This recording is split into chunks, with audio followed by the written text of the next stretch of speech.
Hi everyone! Today I will introduce a famous REST API test plugin, REST Client. There are already many REST API testing software with advanced UI, such as Postman, Insomnia, and the Sender Client, the vscode plugin. But the REST Client is special. It turns the .http or .rest files direct into a piece of software. The advantage is not only easy to use, but also easy to share. Although there are many benefits, it comes with a price, which is it has more rules than software with an interface. So if you forget the rules, you need to check the instructions from time to time.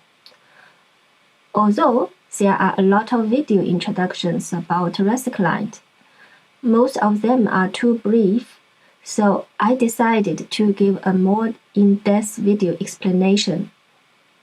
For time's sake, I'm just going to talk about the part of REST. So if you are interested in GraphQL, please leave a comment below.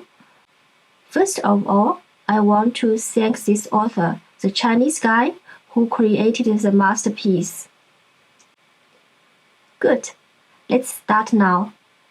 To explain the REST client, I made a simple backend using Strapi, a low-code backend system. I created a collection called Movies, which contains a list of movies. Each movie has two properties, title and description. Now we can start playing around with its APIs. As usual, find the plugin and install it. Then we can start. First, create a new file with the suffix http or REST. Here, I call it test.http. We will start with the simplest. First, we want to get all the movies, that is get, then the API endpoint, and a version number. You can also omit it, then send the request. 200, okay? Let's have a check. 3 movies, the one is Northman and the Batman and the Lost City. Backend, yeah, correctly. Now, let's look at how to write requests with parameters. As before, noting that between two requests, separate them with comment characters. You can also write some commands here. This API, the same, asks for a list of all the movies, but only returns the titles and sort them by title. Send again. Success.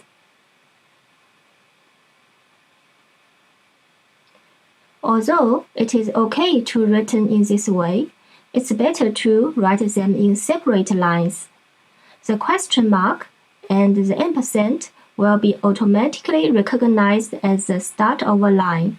Send again. Success. Okay, let's look at how to send a request with a body. We are going to create a movie, for example with post. This address.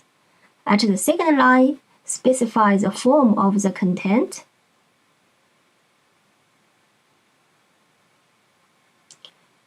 And skip a line. Input the content you want to create. Here is the JSON format, data and the title, red notice, and with the description. Send request again. Success. We have created the red notice movie. Now go back to Strapi, refresh, and we see the red notice movie. Correct. Now let's look at authentication. For example, I want to delete a movie. Delete the same address and the ID of the movie to be deleted. 16. Now let's try to send it again. Fails. 403 forbidden. Because only authenticated users are allowed to delete movies. So we should add authorization to the second line, the head section, to verify the user.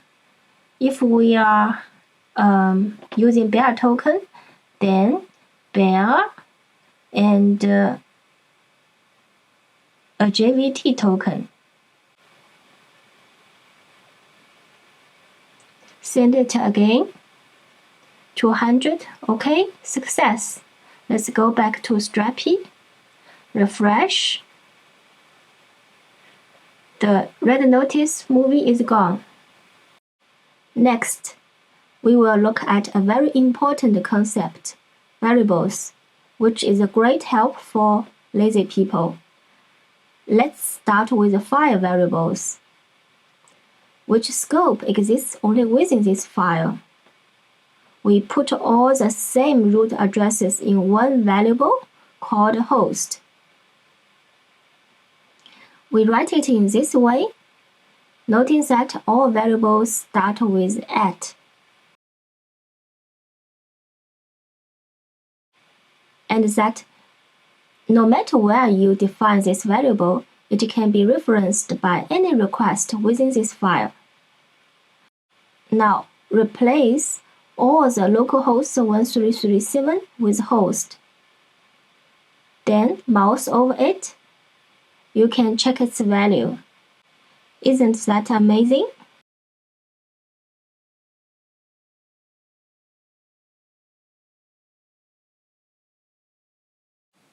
Send the first request again. Success. Now let's talk about request variables, which are actually names for requests. The advantage is that their value can be referenced later. For example, we name this request create movie. It must start with @ and must be placed directly over the request and follow a command character. Okay? So, how do we refer to its value? Let's say we want to delete the movie we just created, and we copy this delete request, and we need the movie ID here. Let's go to the create movie at first. Send the request, create movie. Success. The ID is 18 and the red notice created. Go back to Strapi. Yeah, correct. Let's go back to the delete request and how to write the number here. So, create movie response the body the dollar the data the ID. This $sign indicates the root of the JSON. Just follow the JSON path down to the ID so that it saves you from having to look up the ID number. Put your mouse over the variable and you can see this is 18. Now send a delete request. Success. Go back to Strapi. Refresh. Yes, we deleted. Now let's talk about system variables. The scope exists in the whole file. Let's see the last example, the delete request. It requires the authentication. But the bear token is my top secret. I don't want to paste it here that everyone can see it.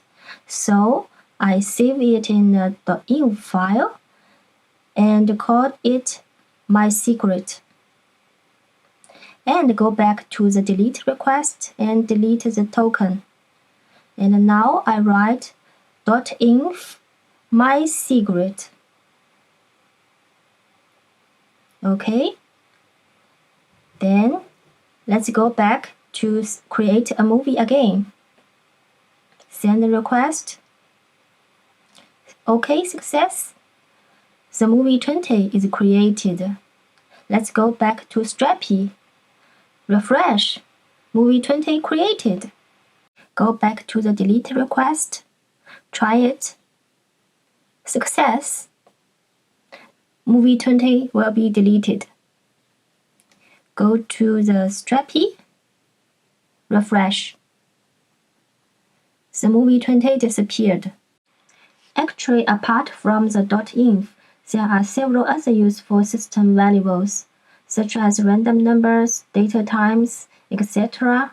If you are interested, you can check the documentation. Okay, let's talk about the environment variables. If you have ever used Postman, you must know that in the upper right corner, there is an environment variable settings. Usually, the development environment and the production environment have different passwords and different root URLs. So you should set different values according to the environment. It's also possible to do it in REST client. We should go to its setting file and find the environment variables. Click settings.json. Shared is a case without environment selection. Local is the case of local development. The env host in locals is the same as the case without environment selection. Both are localhost 1337. Then, production is the runtime environment. Its env host is example.com.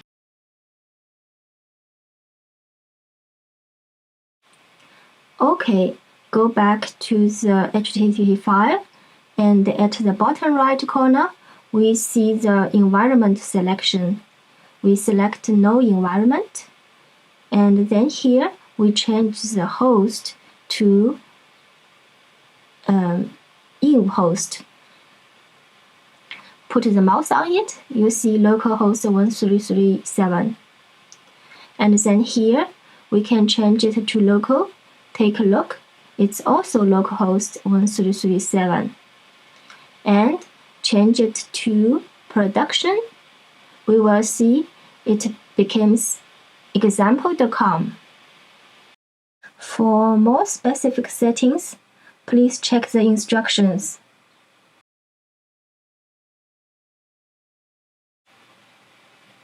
Okay, let's go back and change the environment back.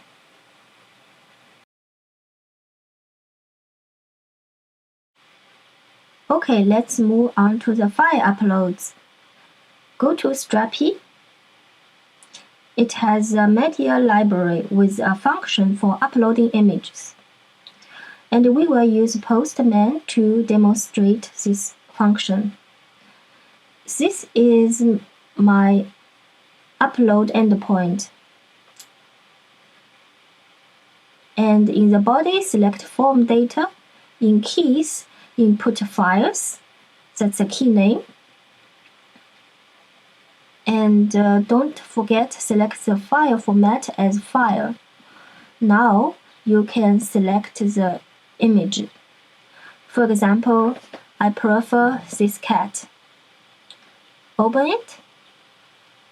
Then send. It looks like success. Go back to Strapi. Refresh. Now we see the newly uploaded cat. Okay, switch to VS Code and see how this is done in VS Code. Again, we start with post, then the upload address. Immediate in the second line, the header section, enter the content type, multi-part form data, which allows submitting binary data, and the boundary means separator. I am splitter. Since form data can have multiple inputs, we need to separate them. Then, following two dashes, I am splitter means begin to enter the first data. Then, content disposition and form data. Specify the data format. Next, name, which is the name of the input. Files. And then file name cat.jpg. For the image I want to upload, I've already put it in this folder. And content type to specify the format. Image JPEG. And skip a line, then here comes the most important things. Left angle bracket, blank, which indicates the file path. Images, cat.jpg. And the two dashes, IM splitter to end the input. Send the request again. 200 OK, success. Let's go to Strapi. We saw the newly uploaded image. Okay, that's all about the file upload with form data. And I want to also mention, you can see the save icon in the top right corner of the response, which means you can save the results. Also, in the HTTP file sidebar, there is an outline window where all the requests are listed. It is very easy for switching. There is also a function for lazy people, that is generate codes. Select the request, right-click, and then select generate code snippet. Click on the language you work on, and a code block will be generated. Copy the code, and you can paste it in your app. So, that's all. Thanks very much for listening, and see you next time.